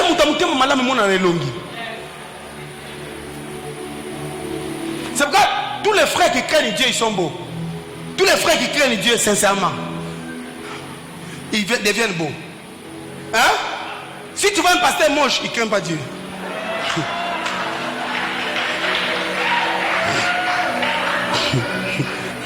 Parce que quand tu crains Dieu, Dieu ajoute lui dans ta vie. Ok? Il y a la différence de beauté. Une soeur qui craint Dieu, même s'il est comment, tu vas trouver que il y a quelque chose en elle. Hein? Il y a du charisme, il y a l'huile, elle est embellie. Tu sens qu'elle est en train de respirer, elle transpire la grâce. Ok? Quelqu'un qui craint Dieu, Dieu embellit sa vie. Quand quelqu'un ne craint, moi-même mes enfants à l'église, quand tu vas dire les frères commencent à s'affaner, frère, il faut confesser les genres de péchés que tu as commis. Alléluia. Les femmes qui ne craignent pas Dieu, vous pouvez les remarquer. Vous savez qu'il y a des gens, il y a des filles dans la vie qu'on ne viole jamais. Tu essaies, tu n'arrives pas. Ok? Non, ça arrivait à, comment on l'appelle? Abimelech. Abimelech voulait violer Rebecca. La Bible dit il n'a pas pu. Le vrai texte dit ceci, il n'a pas pu, il ne pouvait pas. Parce que Rebecca était la femme du prophète. Il y a des filles à cause de la grâce de Dieu. Même si les bandits entrent dans leur maison, on ne peut pas te toucher. Parce que tu crains Dieu. Ok? Tu es avec des amis. Pourquoi tu es avec un ami, il te salue toujours. Oh papa, quand je suis avec quelqu'un, après il commence à me déranger. Parce qu'il y a une image que tu donnes. Vous savez, quand les prostituées se racontent, ils se connaissent par des signes. Même dans l'air de marche.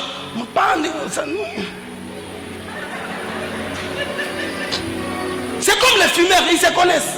Quand ils se regardent, ils se connaissent. Même les péchés, c'est comme ça. C'est comme ça, papa. Des fois, l'église, tu te dis, hein, cette sœur-là et ses frères, ils ne se parlent jamais à l'église. Mais comment ils sont tombés? Ils ne se parlent pas, ils se connaissent. Les impudiques se connaissent très bien. Quand ils se regardent, les regards, ils savent ce qu'ils font. Vraiment, ils savent eux-mêmes. Nous là, dans maman, on a besoin de prophétiser, oh papa, il m'a amené au sommet. Il dit, domaine moko. Que Dieu vous pardonne. Dis quand même amen, non? Alléluia. Pour vous dire quoi? Je voulais vous dire, vous devez toujours travailler l'évangélisation par réseau. Les amis avec qui tu es, tu dois les inviter à l'église. Alléluia. Quand tu l'invites, il faut aussi les suivre. Nous aujourd'hui à l'église, quand quelqu'un vient, on dit qui a invité qui. On se lève, on acclame pas seulement la personne qu'on a invitée, on acclame aussi celui qui l'a invité. Vous comprenez? Vous comprenez ça? C'est très bon aussi. L'évangélisation par réseau, j'allais dire marketing, l'évangélisation par réseau, c'est l'évangélisation le plus efficace. Parce que quelqu'un que tu fréquentes à tout moment, dis-lui. Alléluia. Certains hommes vous déçoivent sous la rue, maman, pourquoi? Parce qu'un païen n'a pas la même pensée que toi. Si ton homme te drague là, invite-les à l'église. Les femmes ont ce pouvoir là, moi-même je sais. Maman Patricia ne parle pas. Mais maman Patricia là, je vous dis la vérité, il peut faire asseoir les messieurs. Les messieurs peuvent commencer à lui supplier toute la nuit au lieu de prier Dieu. Les femmes ont un pouvoir en elles. Les femmes que tu vois, vous avez un pouvoir, ma fille. Quand les femmes travaillent, l'église s'élève. Tu n'as pas besoin qu'on te présente ici du haut de la chair. Vous avez la grâce. Alléluia. Ta beauté lascive, même moi quand je passe, je vois ta beauté, tu me dis, monsieur, mais je vais d'abord m'aimer. Tu veux dire quoi? N'est-ce pas? Oh. Vous voulez que moi je vous prêche dans l'hypocrisie? Moi je suis venu allumer la flamme de l'évangélisation en vous. Paul dit, parmi les païens, je me suis fait, parmi les faibles, je me suis fait faible. Vous devez prendre une étiquette. Je ne vous dis pas de vous égarer, copain moité, mais prends une forme qui te permet. Moi partout je passe, j'évangélise même moi partout j'ai des gens. Vous savez, si j'ai un endroit où j'entre beaucoup, mes enfants savent, j'ai des gens. Alléluia. Là où j'achète beaucoup de téléphones, j'ai au moins plus de 4 filles qui prient chez moi. Ok? Là où je pars souvent pour aller acheter mes histoires, dans les alimentations, j'ai des filles là-bas que j'ai gagnées à l'église. C'est pourquoi tu ne peux pas te réveiller un matin comme ça, l'amour qui tout ça, même il peut quoi. Vends ton image, parce que Dieu veut t'utiliser. Dis-moi même, Dieu, là où tu passes, on te regarde. Ces frères-là et prophètes, quand tu viens là, on te regarde. Nous, on était comme ça, on était très pauvres, mais on nous voit toujours bien habillés. L'oufri là, il y a pas d'église. Bonjour frère. Ça fait bon, le jour où tu l'invites, papa, je veux que tu viennes chez nous. Il va venir. Vous transportez, les chrétiens transportent quelque chose de bon et de grand. Dis-moi amen. Évangéliser par réseau, c'est facile. Tu n'as pas besoin de beaucoup de mots. Toi, tu as besoin qu'on t'enseigne théologie, sois licencié comme prophète pour le. Non, tu n'as pas besoin de ça. Tu as besoin d'inviter quelqu'un. Travaille avec ton profil, ton image, ta grâce. D'autres personnes prennent leur statut sur WhatsApp. C'est aussi ton réseau de travail. Mets la photo de ton pasteur. Alléluia. Mets la photo chaque soir. Toi, tu es toujours là. Attends, mon ninga boyo, kobanga te kosimba kaka. Yo kaka ba plainte parce que ba fina yo kaka na ba WhatsApp. Moi, je connais la vie de certaines personnes sur le WhatsApp. Trop de plaintes. J'ai dit à un autre frère, j'ai dit frère, toi quand même tu pries, non? Tu joues sur WhatsApp en train de te plaindre, c'est quoi au juste? Des cantiques que tu mets. Mais tout ni nzambe. Bona nini boyo. C'est quoi ça? Oh, nzambe nanga. Bibonanga ko sila mukoloni yaya. C'est quoi ça? Vinanga mawa, vinanga orphelin. Na sali mokilango nini? Kuna tu m'as pas ça boye. Vinanga mawa. C'est quoi? Nini na weye. Alléluia. Il y a des frères comme ça, il a besoin de pitié des gens. Même si on t'abandonne, ne crains pas. On sait déjà que tu es abandonné. Évangélise. J'ai invité les dimanches une soeur que j'ai vue quelque part dans une banque. Je l'ai invitée. Le dimanche, elle est venue à l'église, on parle avec elle. Je dis, pourquoi je t'ai invité facilement, tu es venu? Elle me dit, il y a tel ami, j'ai tel ami. Elle met toujours vos photos sur les statuts. Et moi, j'aime beaucoup la manière dont elle met vos photos. C'est pourquoi quand je vous ai vu, moi je vous connaissais déjà. Donc quand vous êtes en train de m'inviter, moi-même je m'étais déjà invité. C'est-à-dire au-delà que moi je l'invite, c'était les statuts de ma fille là. Vous comprenez? Toi tu ne mets jamais ton pasteur. Toi tu vas chercher la blague là de vie de loin là. C'est ça que tu vas mettre. Non, ça montre à quel point vous donnez l'intérêt au Seigneur. Prophète est mon ami et mon frère, nous regardons des statuts. Quand il met, je regarde, même s'il met beaucoup, je regarde jusqu'à la fin. Il sait ce que moi j'écris. Alléluia. Hier, un frère m'écrit de la bonne Likassi, il m'écrit, il me dit, Papa Mas, nous sommes bénis par vos statuts. Il dit, chaque soir, nous regardons vos statuts avec madame. Des fois, nous prenons ça, nous prions sur base de ça. Moi, je ne savais pas. Tu peux évangéliser, c'est parce que c'est ton réseau. Dis-moi, c'est mon réseau. Parce que gagner bon, on a un statut, papa. Yoka Makamarole là. Mais comment politique on peut éviter ma politique. Alléluia. Dis avec moi, évangéliser par réseau. Deuxième système, je m'arrête là. J'ai déjà posé mon heure. Deuxième type d'évangélisation, je m'arrête là. C'est ce type d'évangélisation qui vise, on appelle ça évangéliser par hameçon. Évangéliser par hameçon. C'est-à-dire, hameçon, c'est Ndobo. par l'hameçon. Ok? Évangéliser par hameçon. C'est ce deuxième type d'évangélisation. Évangéliser par hameçon. H-A-M-E c'est français O-N. Ok? Évangéliser par hameçon. C'est ce type d'évangélisation qui vise quiconque que vous croisez sur votre chemin. C'est ce type d'évangélisation qui vise les inconnus. Alléluia. Je serai très pratique ici. C'est-à-dire que vous êtes en train de passer sur la route.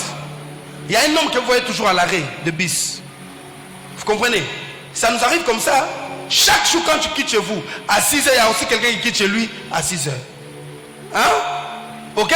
À chaque fois que tu es en train de sortir de la barrière de ta parcelle, il y a toujours une femme qui passe. Alléluia. Chaque jour quand tu es dans ta boutique, il y a une femme qui entre chaque matin. C'est là où tu vas beaucoup acheter. Vous ne vous connaissez pas. Tu vas toujours dans un endroit où il y a quelqu'un. C'est-à-dire que vous croisez des gens. Maintenant, c'est une évangélisation stratégique. C'est-à-dire, vous vous croisez. Maintenant, ça commence comment? Moi, j'ai mis dans ma tête que toute personne que je croise, toute personne que je vois en cours de route, c'est quelqu'un, si je le vois une fois, deux fois, troisième fois, si moi je ne commence pas, toi tu vas commencer. On va commencer à se saluer. Alléluia. Dans la vie telle que vous êtes là, vous êtes chrétien, vous devez créer des relations stratégiques. Dans cette évangélisation, c'est là où tu entends que quelqu'un a gagné un gros poisson. Alléluia. C'est l'évangélisation par hameçon. C'est l'évangélisation où tu vises une catégorie de gens. Des fois, tu vas tout dans cette boutique-là pour aller acheter du sucre, mais tu connais que je suis là parce que j'ai besoin de gagner telle personne. Je vois toute cette sœur-là, je vais la gagner au Seigneur. Je sais que cette fille-là est prostituée, je vais la gagner au Seigneur. On vise maintenant et tu travailles. Vous comprenez ça? Des fois, on peut travailler comment? Si par exemple, elle vend, vous savez que quelqu'un à qui tu donnes toujours, tu le soumets à ton pouvoir. Vous le savez? Vous le savez? Une banquière où tu vas, qui travaille dans une caisse, quand elle te paye $1000, tu lui donnes $10 ou 2000 francs. Quand tu viens, même s'il y a beaucoup de gens, toi tu seras en priorité. Alléluia. C'est ça la stratégie. Cette stratégie-là marche. Vous avez quelqu'un, votre patron, vous travaillez avec lui. Tu peux l'évangéliser. Moi j'étais le pasteur de mon patron. Je vous dis la vérité. Mon patron me consultait pour des grandes décisions. Il est témoin, lui mon fils il est témoin, j'ai travaillé avec lui. Mais mon patron me consultait. Je l'ai évangélisé comment? Par mon don prophétique. Jusqu'au point il m'a mis en relation qui reste jusqu'au jour avec son pasteur. À chaque fois qu'il veut faire telle chose, je viens de lui dire tant. Mon patron a soutenu mon mariage au moins à 40%. Parce que pas seulement que j'étais un agent, j'étais son pasteur. On appelle ça évangéliser stratégiquement. Des fois nous souffrons parce que nous n'avons pas de telle stratégie. Nous gagnons seulement des gens qui sont autour de nous parce qu'on n'a pas de cette stratégie. C'est pourquoi un chrétien doit savoir, j'insiste sur le mot, tu dois te vendre pour gagner les âmes. Je parle à quelqu'un? Le malheur à nous, parce que nous les chrétiens d'aujourd'hui, qu'est-ce que nous faisons? C'est les jours où le prophète dit, nous avons 30 jours de séminaire. C'est ces jours-là que tu passes, les garçons que tu ne salis pas. Tu vas lui dire, je t'invite chez nous à l'église. Je ne viendrai pas. Tu passes toujours là, tu ne les salis jamais. Moi-même sur le chemin de mon église, je sais que les pasteurs comme nous là, on nous critique.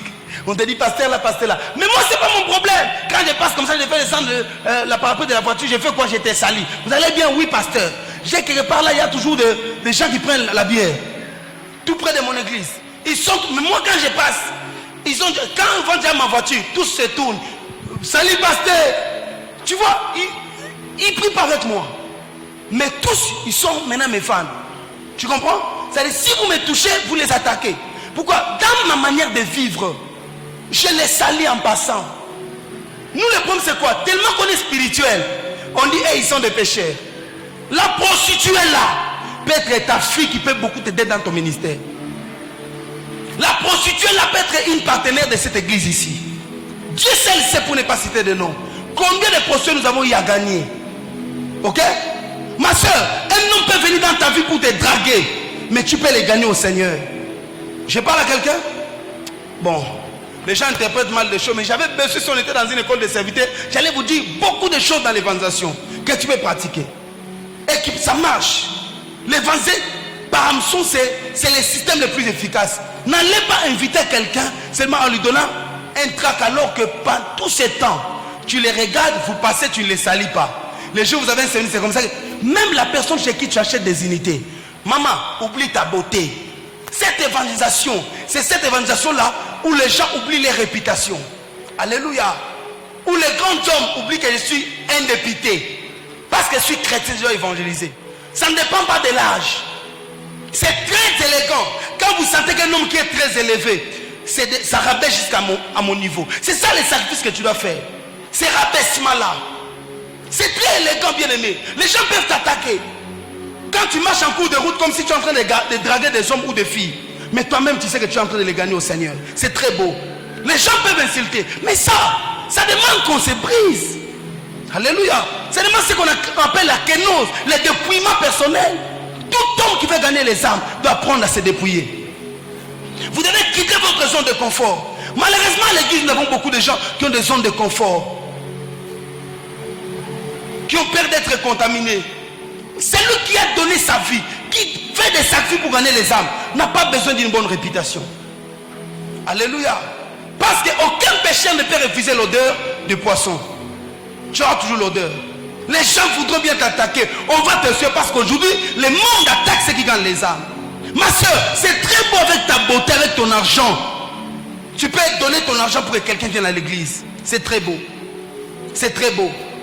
Vous savez, à la fin des temps, il y a des pasteurs qui n'auront personne derrière eux. On peut avoir des grandes églises, mais si on a personne qu'on a mené au Seigneur, qu'on a gagné au Seigneur, j'ai dit gagné au Seigneur, pas seulement invité, c'est vraiment une tragédie.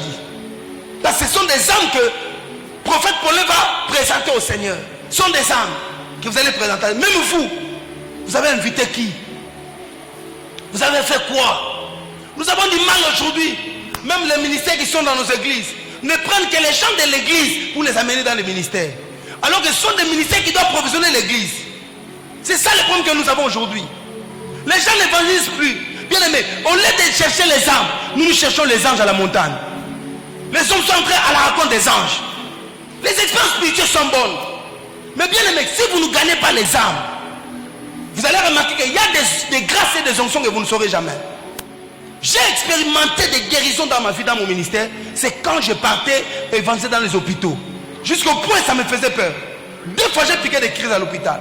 Parce que j'ai vu comment Dieu guérit les gens. J'ai vu Dieu. Comment Dieu est en train de... Papa, Dieu est en train de restaurer une grande plaie. Dieu le fait sur place. Moi je voyais. Comment ça s'est passé? Sur place. J'ai vu quelqu'un comment la main s'est redressée comme ça. Se redresse. C'était courbé par un accident. Mais Dieu est restauré sur place. Et quand je suis sorti, je ne pouvais pas supporter cette image que je voyais. Il y a des dons que vous ne saurez pas, frère, si vous n'allez pas évangéliser. C'est en évangélisant une famille où il y a la sorcellerie que tu sauras que Dieu m'a appelé à un ministère de puissance. Sinon, vous n'allez jamais expérimenter ça. Il y a des délivrances. Comment j'ai compris que Dieu m'a doté d'une grande délivrance? C'est quand j'évangélisais. Je suis tombé sur une fille que j'évangélisais, qui aujourd'hui la femme d'un pasteur. Mais son père était en Angola, je ne savais pas que son père était un occultiste. On a commencé à prier avec elle. Elle était très catholique. Pendant qu'on priait, la fille est tombée. Maman, la fille est morte. Cette fille est morte à 22h jusqu'à 6h. La fille est morte. J'ai prié, papa, na sambela na yemba bande mon nyoso. On a yebi go yemba. Na sala ba prier nyoso on zamba alliance na nyoso na sala mona la mugate. Akufi. Pa akufa mala mokote na ba kifana akufa 2 fois. Pendant akufa la batumba na délivrance. Alléluia. C'est comme ça que j'ai expérimenté ça. Elle s'est réveillée à 6h. Après son réveil, c'est comme ça que Dieu m'utilisait. J'étais encore un frère chez nous à l'église, je n'étais rien. Mais on savait que ces garçons-là, là, s'il y a un cas, vous l'amenez. Une maman avait dépassé la date d'accouchement. Elle avait 14 mois, elle avait peur qu'on la pousse. 14 mois de grossesse. Sur place, on l'amène, on dit, va, c'est l'homme de foi, il va prier pour toi. Elle est venue, j'ai commencé à commander, j'ai dit, de la même manière que Christ avait dit aux poissons d'entrer dans les filets de pieds, moi je redonne à cet enfant de sortir. L'enfant commence à bouger sur place. On l'a soulevé, la femme à l'église. Devant les gens comme ça, les qui viennent défiler. On l'a soulevé, on l'a emmené à l'hôpital. 7 minutes après, elle a accouché. Comment tu sauras si toi tu n'évangélises pas. Pardon, je suis à la tête, à minute. Tant que je prier pour la bataille à TP, tant que je suis malade, il va. Ok? C'est pourquoi les gens n'arrivent pas à découvrir leur ministère. Évangéliser, bien aimé. Il y a des grâces qui vont opérer quand vous évangélisez. Des fois, l'église, si tout le monde vous regarde. Ok? Tout le monde est sans. Mais là-bas, tu es seul. Tu vas prier, il tombe, il meurt. Si on était à l'église, on allait l'amener à la mort. Mais comme on était dans un endroit de prière, elle est morte. Moi, j'ai prié jusqu'à 6 heures. J'ai prié, la voix est partie. J'ai poussé un cri. Pouah! Elle a vomi. Elle s'est réveillée. Oh, j'ai senti que Dieu est avec moi. Des fois, vous avez tellement confiance en Dieu que la manière dont vous vous êtes exposé dans votre vie pour gagner les âmes, votre réputation n'a pas de valeur devant une âme. Vous devez mettre ça sous l'autel de Dieu pour dire Seigneur, je vais gagner les âmes. N'ayez pas peur qu'on parle de toi mal. Il y a des prostituées qui sont là, Lumbashi. Elles n'ont besoin que quelqu'un vienne. Ma soeur, je t'invite chez nous à l'église. Tu lui donnes l'argent de transport le matin, elle vient. Une fois, j'ai invité une prostituée. Pas loin ici. Suite de la révolution. Je lui ai dit, tu viens me voir demain. Je lui donne $10. J'ai dit, tu viens. Elle est venue à l'église. Quand elle est entrée en cola, l'esprit de Dieu l'a saisie. Pendant qu'on modérait seulement, j'étais en train de modérer. Elle est ma fille jusqu'aujourd'hui. C'est parmi les filles qui craignent Dieu. C'est parmi les filles qui donnent de l'argent. C'est parmi les filles qui sont une bénédiction pour l'église. Mais personne ne sait là où on vient avec elle. Les gens des fois ne savent pas. Mais c'est le travail que tu dois faire. Tu dois être enflammé de cette onction-là. Alléluia. J'ai dit, tu dois être enflammé de cette onction d'évangélisation. Frère, arrête de fantaisie. Les parlants langue, on le saura. Ce n'est rien. Comment? Il y a des parlants, il faut parler la langue, non? Faux. Tout le monde sait que si le prophète parle la langue, il parle comme ça, tout ça. Et si tu prends, tu copies. Teko, on a dit, on parle la langue au dépoté. Teko, vous êtes des fantaisistes. Rien n'est pour que tu aies le Saint-Esprit. Le Saint-Esprit se pousse sur le terrain. Aujourd'hui, il y a des prophètes manipulateurs qui voient des informations sur Facebook, sur les statuts des gens, ils viennent ici, ils donnent, toi tu dis, oh Majawan, prophète, Lukuta. Nous voulons voir des pratiques. Renard Bonke n'avait pas ces choses. On voyait qu'il avait Dieu à cause du travail qu'il faisait. Nous avons besoin de ça. Vous n'avez pas besoin d'être pasteur, j'insiste. Vous n'avez pas besoin du pasteur. Même mon père spirituel croit tellement en moi parce qu'il sait à quel point, même chez nous à l'église, j'amenais des gens à l'église. Même quand j'étais à l'université, j'amenais des gens à l'église. Un jour, un frère m'a attaqué. Il m'a dit, frère Mas, frère Benjamin, frère Mas, toi, pourquoi autour de toi seulement des filles? J'ai dit, mais si j'ai des filles, si je marche mal, je les amène à l'église, non? Elles sont là à l'église, mais yo, au sein de une église. Parce que moi, j'étais comme ça, tu m'attaques, je t'attaque. Toi, tu n'amènes pas, mais tu me critiques. Oh, moi, mes amis, là, je les amène à l'église. Elles sont là, tu les fais même les manteaux. Je les amène. Toi, tu amènes qui à l'église? Bien aimé, travaillons. Je parle à quelqu'un. Que Dieu allume la flamme dans cette maison. Que la flamme de l'évangélisation s'allume dans ton cœur. Je veux que ce soir, quand tu sors, Seigneur, je veux gagner. Mon ami là, il faut que je l'amène à l'église. Ne crains pas, il y a des amis qui sont à l'église, mais qui ne sont pas en Christ. Ces gens-là sont à gagner. Il y a des gens, quand ils quitteront, parce qu'il y a des églises, hein, quand vous entrez là-bas, les gens ne se convertissent pas, papa. Il y a des églises, quand vous entrez, vous ne sentez même pas l'envie de vous convertir. Tu ne sens pas l'envie de craindre Dieu. Il y a des églises comme ça. De telles églises, il faut gagner les âmes qui sont là-bas. Hein? Il y a des gens, quand il quittera cette église, il quittera cet homme de Dieu là, il vient au pied de l'autre. C'est là où tu sens que la personne commence à s'épanouir. Il comprend que je ne t'ai pas converti. Vous devez travailler stratégiquement. Je parle à quelqu'un. Portez les fardeaux parce que Dieu dit, je demanderai l'âme de l'homme à l'homme, l'âme de l'homme à la mer, l'âme de l'homme à la terre. Dieu demandera l'âme de l'homme à quelqu'un. Alléluia. Je veux que tu pries le Seigneur. Je veux que tu pries le Seigneur. Dis à Dieu, allume la flamme dans mon âme, dans mon esprit, dans mon cœur. Seigneur, allume la flamme. N'arrêtez pas de prier. Dis-lui, allume la flamme dans mon cœur. Des fois, je n'arrive pas, mais Seigneur, donne-moi de cette grâce. Bien aimé, pas parce que ça a échoué hier que tu n'es pas appelé à ça. Tout le monde a cette grâce d'évangéliser. Tout le monde a cette grâce d'évangéliser. Tout le monde, je dis bien tout le monde. Et nous présenterons pas à Dieu nos finances, nous présenterons à Dieu nos âmes. Je veux que tu pries, il y a une forte grâce. Dieu m'avait dit, il va répandre cette grâce dans la maison. Il y a des hommes et des femmes qui vont naître. Il y a une race de personnes qui vont s'élever dans cette église. Je veux que tu pries. Si tu peux te tenir debout, tu vas te tenir debout. Si tu veux rester assis, reste assis. Mais quoi que tu fasses, je veux que tu pries. Je ne connais pas qui tu es. Je ne sais pas ce que tu fais. Mais Dieu me dit de t'inviter à prier. Il a dit, allume la flamme à moi. Bien-aimé, ce n'est pas seulement aux prophètes, ce n'est pas seulement aux pasteurs d'évangéliser, mais c'est à nous tous de faire ce travail. La gloire de Dieu est dans la maison. La main de Dieu est au milieu de nous. C'est beau quand l'église gagne des âmes. Manaïm, je suis en train de vous voir. Là où vous êtes en train d'aller, il y a une gloire que Dieu est en train de déverser dans cette maison. Oh, ce séminaire n'est pas venu en vain. Le Seigneur me l'a dit, ce n'est pas venu en vain ce séminaire. Dieu allume la flamme de l'esprit dans l'église. Il y a une flamme au milieu de nous. Alléluia. Bragadasia baragados. Tu peux te tenir debout, il y aura une forte flamme ce soir. Il y aura une flamme ce soir. La flamme de Dieu ce soir. Dieu va équiper certaines personnes. Pas seulement que vous serez enflammés, mais d'autres personnes vont découvrir leurs dons ce soir. La grâce de Dieu va s'allumer dans votre vie ce soir. La main de Dieu est là. Rababo shakalabas. Paragados son plekete le machana. Ikantorobo sababa sheko rebodazi. Lem palagados satalia lansema ikatos. Hi katabragados sobragababa shimregedes.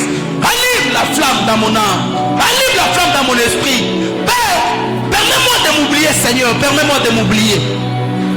Baba, permets-moi de m'oublier, Seigneur.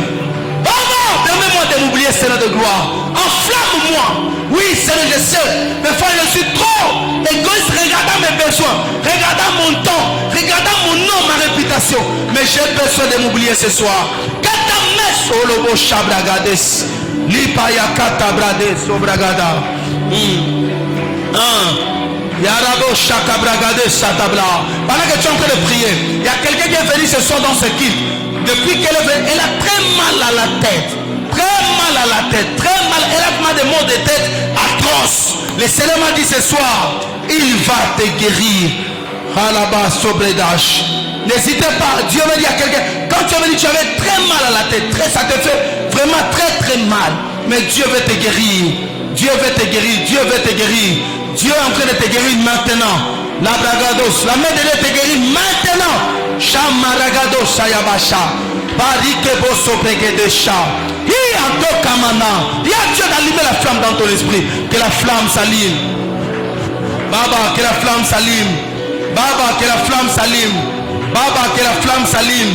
Karabache dega. Bragados sopreda. Inkalamande soy. Shadega rabache. Ele bababo saka. Allume la flamme. Allume la flamme. Allume la flamme. Allume les flammes. Allume la flamme. Allume la flamme. Saint-Esprit, fais-les maintenant, fais-les.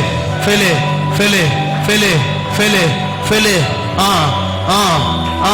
Il y a une dose qui monte. Il y a une dose qui monte. Il y a une dose qui monte. Il y a une dose qui monte. Ça augmente. Ça s'accroît maintenant. Maintenant. Maintenant. Maintenant. Maintenant. Rababosh sheke la bababababosh. Ereberebo sabragades shalagadas. Iya kantalaman derebo shadagada. Iya barabarabo shebregede kadas. I sampole kantalaya. Chandelebo sokaria. Maria loto komeregedes. Ya shenegala nunele saya. Allume la flamme. Les prières que nous adressons, ce n'est pas seulement pour Mahanaïm, mais cette prière ici, peut aller toucher plusieurs personnes, peut aller toucher plusieurs églises. Oh Jéhovah, il y a une race dans cette ville qui peut commencer à naître par des prières que nous sommes en train de faire. Alléluia.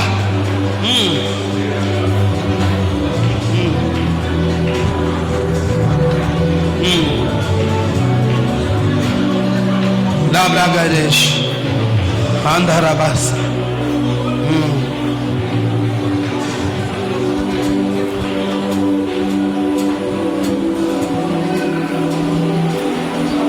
Reste debout, je vais prier.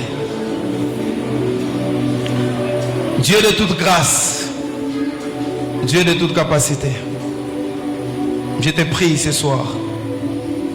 Seigneur, oh Dieu, merci. Que ta main soit libérée. Alléluia. Alléluia. Dans ces requêtes que j'ai tenues dans le panier, l'Esprit de Dieu est en train de me dire qu'il y a un frère qui, depuis un temps dans sa vie, il a écrit la délivrance. Mais Dieu me dit, il y a comme